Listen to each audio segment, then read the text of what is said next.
Amnesia, A Machine for Pigs is the second in the Amnesia series, and unlike the first, and every other in the series afterwards, was not made by Frictional Games, but the Chinese Room.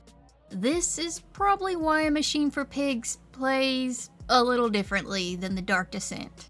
A Machine for Pigs takes a bit of a departure from the previous entry, doing away with the sanity and inventory system. You no longer need to worry about being in the dark too long, nor do you have to worry about keeping that lantern fueled. In fact, you don't have to worry about much at all. Even the enemy encounters have taken a back seat in this entry. That's not to say they don't exist, because they do, but not nearly as often or as hazardous as the Dark Descent. You may like that, you may hate that. I'm just the messenger. I will, however, give it credit for having an interesting story. However, you can miss out on a lot of important information by not reading the notes. Good or bad, it is what it is. So with that said, let's dive into Amnesia, A Machine for Pigs. A Machine for Pigs happens all in one night, December 31st, 1899. Not only the last day of the year, but of the century. The game starts off with a quote. He who makes a beast of himself removes himself from the pain of being human. A Machine for Pigs will take this quote quite literally. Daddy, please don't kill me.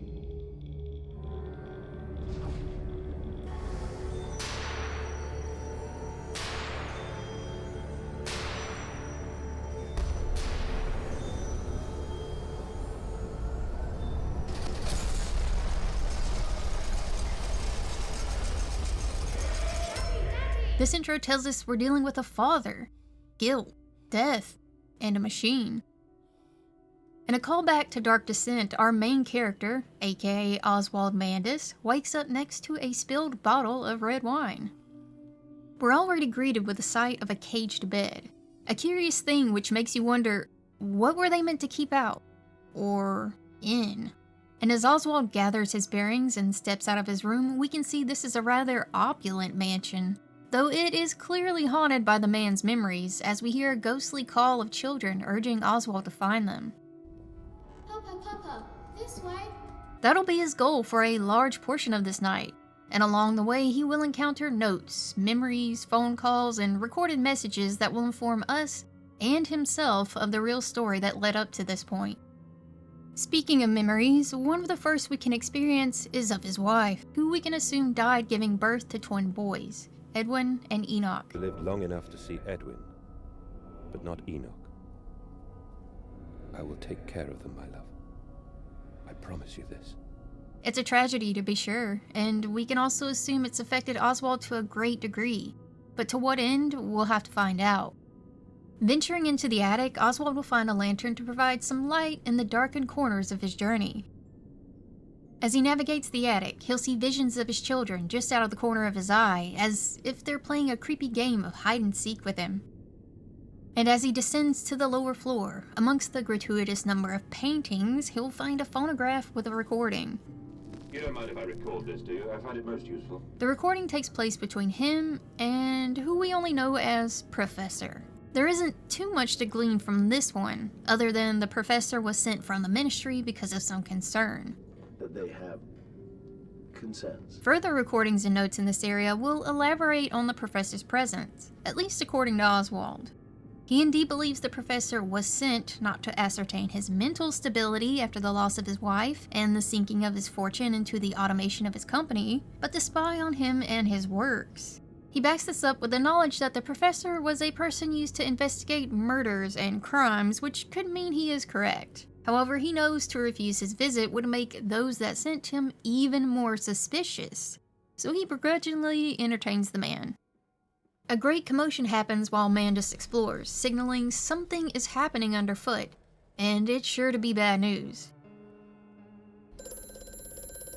Ah yes, Oswald will also receive phone calls from a mysterious voice from time to time. Precious eagle cactus fruit, help us. Precious eagle cactus fruit indeed. These phone calls serve to guide Mandus, to usher him forward, deeper into the depths of the monstrosity of a factory he has crafted, with the assurances that his children are down there and that the stranger will help him save them if Mandus restores power to the great machinery below his feet. I believe it's safe to say that none of this is above board. There is something certainly sinister going on around here. One of the twins even wrote down how he and his brother believe there are angry ghosts in the walls, speaking about how they could hear chains rattling and doors slamming. I do have to add, this note is a bit of a continuity error. It's dated October 3rd, but at that time, they wouldn't have been in the mansion. But the point does still stand, as it gives a little context to the secret passages of the mansion, which are obviously used not only to spy on guests, but to commit some nefarious deeds, indicated by the copious amounts of blood on the floor. We'll be venturing from the house now, and after a rough fall, we'll be heading towards the town. In the meantime, Mandus receives yet another call. The shaking ground you feel is our attempts to clear the floodwaters. The mysterious voice tells him that the tremors are caused by them attempting to clear the floodwaters, and wants Mandus to head ever deeper into the depths of the machine to aid him. Deeper, Mandus. Before Mandus can arrive in town, he'll have to navigate the cellar which houses the uppermost parts of his factory. In here we'll hear distorted pig-like squeals, a sound that makes the spine tense and worry flood the senses. However, he should be relatively fine for now.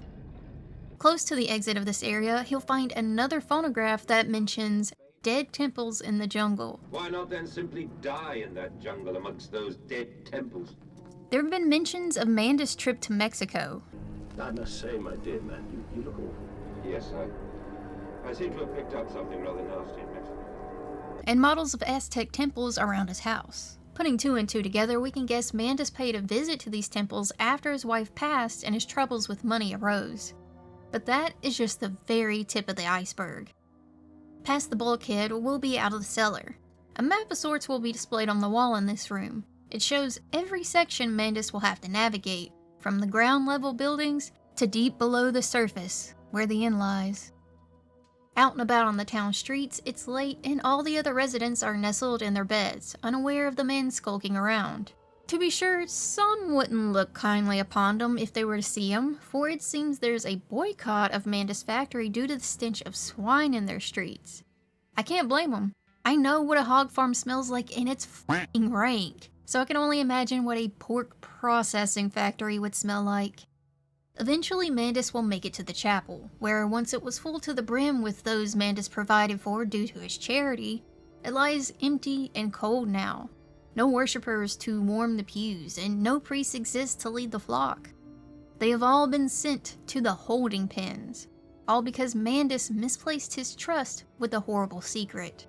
Taking information gathered along the way and piecing it together, it's obvious that Mandus does not think highly of mankind, nor their god. Your faith shackles your vision, Professor. It is an iron coffin that keeps you from grasping the future. We require a new deity, one of steam and the wheel, of magnetism and progress. The old god is nothing more than a lamed hog, spitting back offal at mankind. He likens man to pig and desires a new mechanical god to worship, so that it may clean the world of filth and usher in progress. With that mindset, it's not unbelievable that he wouldn't feel a thing about sacrificing humans for his own means. But how that relates to his machine god ideals isn't clear yet. What is clear is that whatever happened on his trip to Mexico changed him. Underneath the cross lies a set of stairs that will lead to a crypt of barred cages. Most are empty now, but with the amount present, there had to have been quite a few captives down here at one point. As Mandus navigates the stacked cages, he'll hear the clopping of cloven hooves, signaling that he isn't alone here. Down here with him is a chimeric amalgamation of pig and man, otherwise known as a wretch. While they aren't the most terrifying entity around, it would still be best to avoid them. Luckily, that's easily done by sticking to the shadows, allowing Mandus to move on to his next destination, the factory proper, where the truth will slowly be revealed. Inside, Mandus will repair and power up the sabotage machinery at the mysterious voice's request. The way you seek is under the pistons. When you meet the saboteur, you will understand everything. While doing so, eerie sounds of machinery and more of those distorted pig squeals will reverberate throughout the deep cavern the machine is housed in.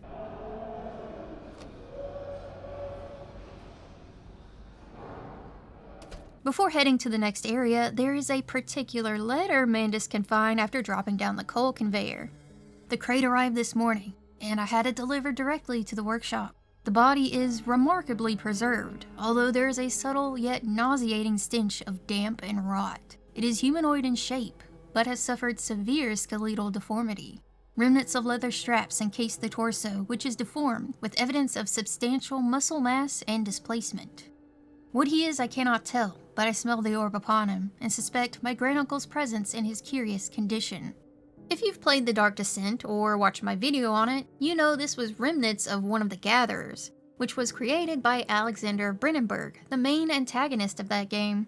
This is alluding to the fact that Mandus is related to someone from the first game, be that Alexander or Daniel. And through that connection, he was able to learn of the orb, and certain other things that'll be mentioned soon. In my personal opinion, I wouldn't look too deep into this note, because I did, and came out the other side feeling like continuity got the short end of the stick here. My reasoning? Alexander, which was Dark Descent's antagonist, was not from this world. He had no relatives here, nor did I see any evidence that he married anyone. And Daniel, that game's protagonist, did have a sister, but she was sick and in hospice. So I very much doubt she was in any condition to marry and have children. If I'm wrong on either of those assertions, let me know. But for now, I'm counting this as a very weak explanation as to how A Machine for Pigs and Dark Descent are linked. Moving on. After taking a rough ride on the chemical transport dumbwaiter, Mandus will find himself in the lower section of the factory. Here we'll discover more and more disturbing things Mandus has facilitated. He speaks of something called Brennenberg infusion vitae, which of course is the same vitae from DD. If you need a refresher, think of vitae as a harvestable energy from blood, which becomes more potent when the subject is fearful or in pain, or etc. It was used for a variety of things, like keeping an ancient Alexander alive, and even facilitating the removal of Agrippa's head without killing him. It seems Mandus has been using it and other chemicals in combination to help create the man-pigs we've been seeing, as it facilitates the assimilation of tissue groups. However, that transformation is not a pleasant experience. One subject's account speaks of the bodily horrors he was experiencing after drinking the concoction Mandus created, otherwise known as Compound X. Burning, bleeding from all orifices, constant defecation, and expelling his internal organs through vomit, the loss of his teeth and nails are only the physical horrors. The psychological effects aren't well documented, but there is mention that they had to remove all mirrors because some subjects couldn't handle seeing their new forms. In any case, that is what all the cages are for. It began with taking his servants, then he created the charities for those less fortunate as a front to easily round them up for his mass blood sacrifice to the machine. Not even the aristocracy was spared. Mandus would host lavish parties where he would spike their food and drink with laudanum. Then, as they retired to their caged beds, he would simply flip a switch which would dump them right where he wanted them, processing their meat to feed those at the next party. And managed to sell it and make a tidy profit too. Yes, he did turn unwitting citizens into cannibals. However, Compound X will have another use for Mandus in this moment. Outside of the body, this compound can become corrosive enough to melt metal when exposed to direct light. This is how Oswald will be able to exit the lab of horrors and descend further to his destination. He'll now find himself in the foulest part of the factory, the sewers. It's caked with fecal matter of all sorts, and the bones of those unfortunate enough to find themselves there. You may notice something splashing in the water, something that could be mistaken for the Kark, whatever, from the previous entry. It's not, though it behaves exactly the same. It's one of Mandus' failed experiments, earlier versions of an enemy we have yet to encounter. Unlike the wretches, they were pumped so full of Compound X that they became uncoupled from reality, causing it to flicker in and out of existence. As stated before, Compound X does not do well with heat, and in areas that aren't cooled, it causes the vitae to splinter, which has them stuck between here and the other place. I don't know what this other place is, so you'll have to interpret that whatever way you will. After opening the sluice gates, we'll be treated with the unique sight of the Pigmen Society. Music plays as they patrol the halls and gorge themselves on rancid human offal. Finally, some good fucking food. There's even one that can be found chained up in a cage, and even though it runs at Mandus, one can't help but feel sympathy for this creature. It was forcibly made by machinations outside of either the man or the pig's control, and now it must sit in this dungeon to rot. Leaving the poor beast behind, Mandus navigates through a series of pipes to find himself at the bilge pumps. Pressurized steam assaults the ears in this area, and more of those failed experiments inhabit the foul waters. They pose a bit more of a threat here as the grating underfoot unexpectedly collapses, sending Mandus into the water, now within reach of them. However, quick thinking and orientation will reveal a ladder to ascend, removing Mandus from their clutches. Thankfully, Mandus only spends a short amount of time in here, sparing our ears from further harassment. I lied. It's loud in here too. But as Mandus makes his descent, we will begin to understand how he transformed from loving father to a Mengele-like psychopath. As said before, after his trip to Mexico, he returned with fever. Now we know it was unnatural. While he was there, he discovered the Aztec temples, and in one, he found an orb. Cradling a stone egg in my jacket, I kissed my children farewell, and I crawled my way home. We know these orbs are bad news, and it certainly was for Mandus. It sang to him and influenced him, turned him so far into madness that it essentially created the Engineer. And your engineer, this visionary with whom you embarked upon this course, does he share your views? Indeed he does. Indeed he does. The poor fellow has seen it all before. Now, this is not the first great civilization he has wept for. The Engineer is the voice we hear over the phone and through the speakers, pushing Mandus further and further into the depths that do his bidding. And though the voice is seemingly separate from him now, it is still a part of him. The darker half. And the good, the worthy, how will we save them? Show me these worthy, Mandus. Show me these good. I do not see them.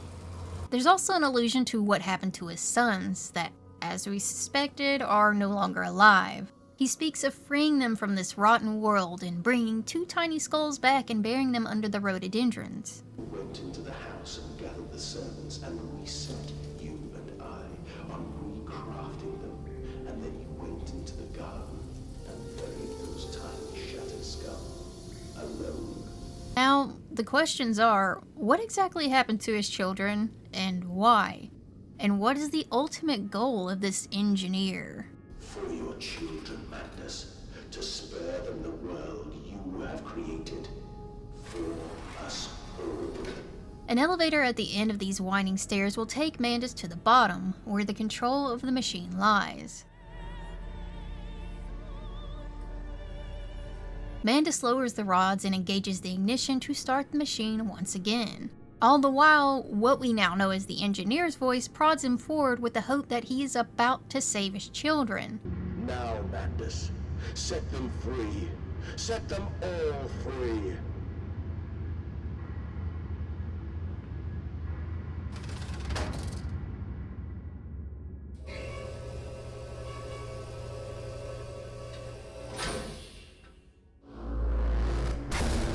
All for it to be revealed that, shockingly, that was not his intention at all. I live. I breathe again. I rise. I will rise to bleach the sky and still the water. I will spin the world wheel and set the future upon the path to redemption. What Mandus has actually done is allow the Engineer to gain power and enact his plan, to let loose his creations upon the city and tear the world asunder. My time is come. More pig. More pig. Mandus now realizes what he's done, and shows his remorse as he sees a vision of his boys removing their hearts from their chests. I'm sorry. As he traverses his way back to the surface, it will be revealed that Mandus himself was in fact the saboteur all along. This whole time he'd been repairing what he had damaged in the first place when he first realized what a monster he'd become. He sabotaged the machine because he'd rather die amongst his creations than to continue on in madness. With a thirst for vengeance and redemption, Mandus once again sets upon destroying the unholy engineer. His intention is to return to town, gather the people and lead them to the machine to destroy it once and for all, but the engineer has other plans. We can hear the sounds of chaos once surface level. The citizens' screams echo amongst the cacophony of earth-shaking explosions, and the cries of the man-pigs beginning their culling. Mandus cries out how this is not what he envisioned, this is not what he wanted. No! This is not what I meant! This is not what I meant at all! While the engineer revels in his dominance. Redeem yourselves. Redemption is at hand. Enter the cleansing and set your souls free. For you are born into filth and will die as pigs. Only through my redemption can you ascend to the skies and claim the heavens as your kingdom. Fall on your knees. Ashes, ashes, bones and ashes. For the pile will reach critical, and we can have such a burning that this city will shine as a beacon of redemption for the world. It's clear now that the engineer never wanted to remake the world into a better place. He wants its total and utter destruction. Mandus will not be spared from this chaos either, as the people are chased down by the wretches, so too will he. But no matter how fast he runs, he will not outrun his nightmare.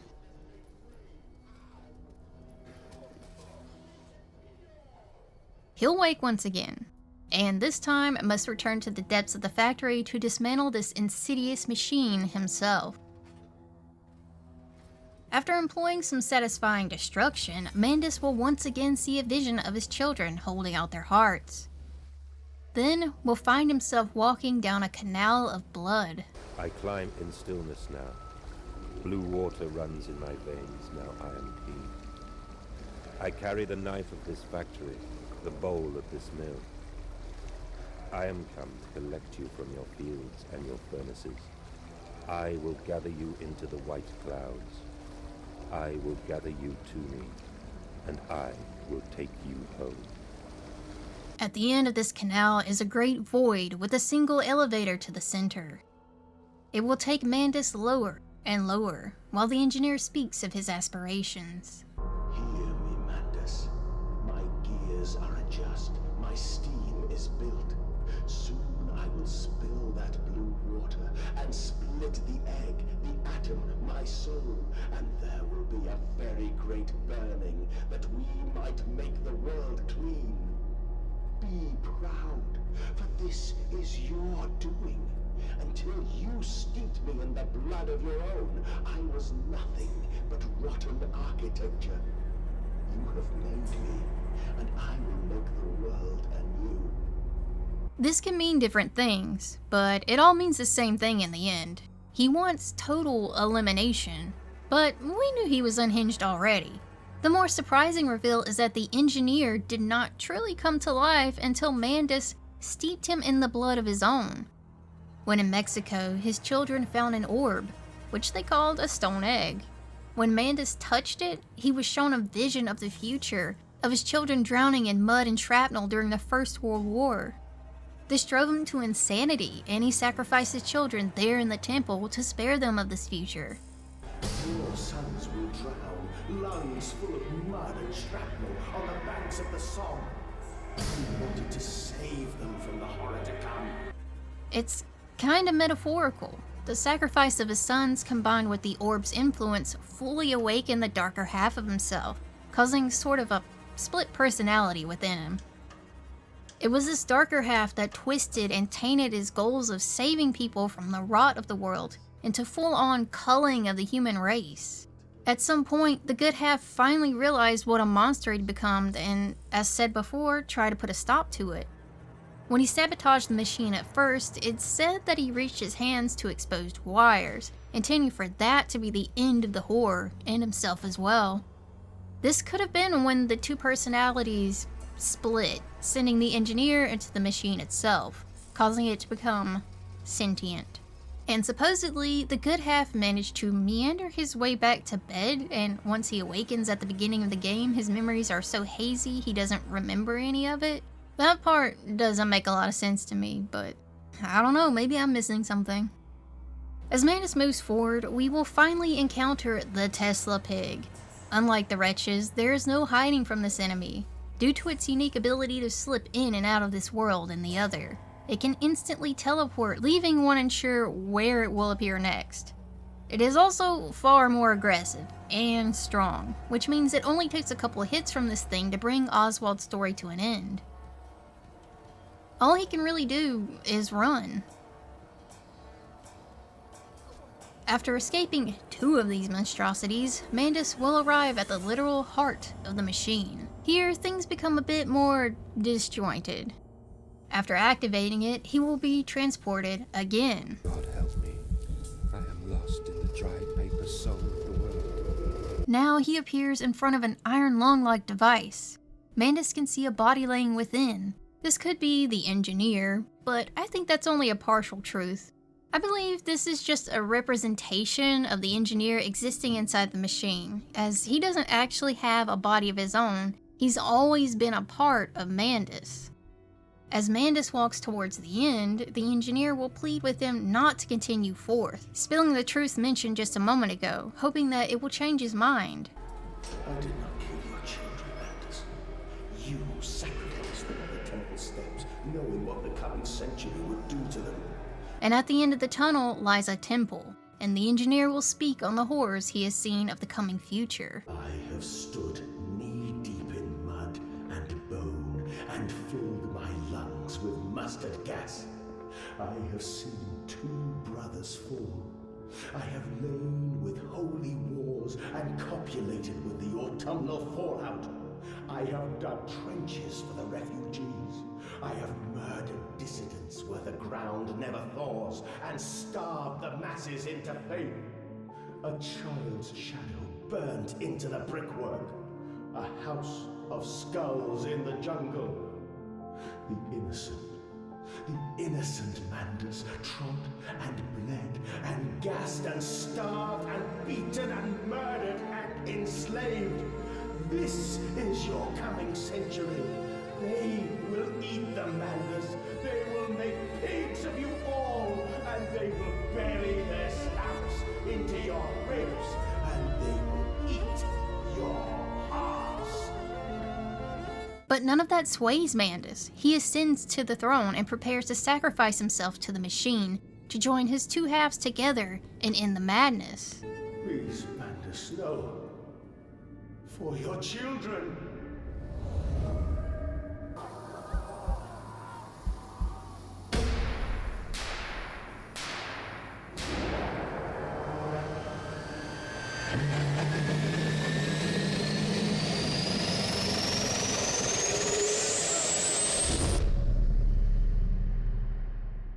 What is this game trying to get across? There are plenty of interpretations by people far smarter than I am that could understand and interpret the sometimes extremely flowery language used. However, here's my layman's view. What I took away from it is that humans are imperfect. It's the good and the bad that makes us whole. And it's up to us as an individual to work to overcome the worst of our imperfections, which is a lifelong battle. As they say, if it was easy to be good, everyone would be. And Mandus himself realized this. He rejoined his good and his bad halves in the end and put a stop to the machine. He was able to do that not because he was perfectly good, but because his good overcame his bad. That's just my take though. Let me know what yours is down in the comments. I'm sure they're far more accurate than mine. I gotta say this wasn't a bad game, but I do have some issues with it. I think it would have been better if this was a title all on its own instead of holding a place in the Amnesia series. As I said earlier, continuity is shaky at best, and as someone who likes to dive into game lore, this is a big killjoy. I'm gonna hold off on some of my harsher criticism for now, but you'll get to hear that once I've completed the Amnesia series. There is one shining light I can praise this game for though, the voice acting. Mark Roper and Toby Longworth did a fantastic job with those line deliveries, which is why I included so much of it in the video. Anyway, that's going to conclude this little look at A Machine for Pigs. If you made it this far, you are the GOAT. What'd you think of the game? Did you like it? Did you hate it? Any thoughts on what the core theme is? Is there a theme, or is it just pretentious? If you liked the video, give it a like. If you didn't, go ahead and give it a dislike. I have a super thanks if anyone wants to donate to help the channel out. And thank you again for watching. And I'll see you again on The Midnight Goat.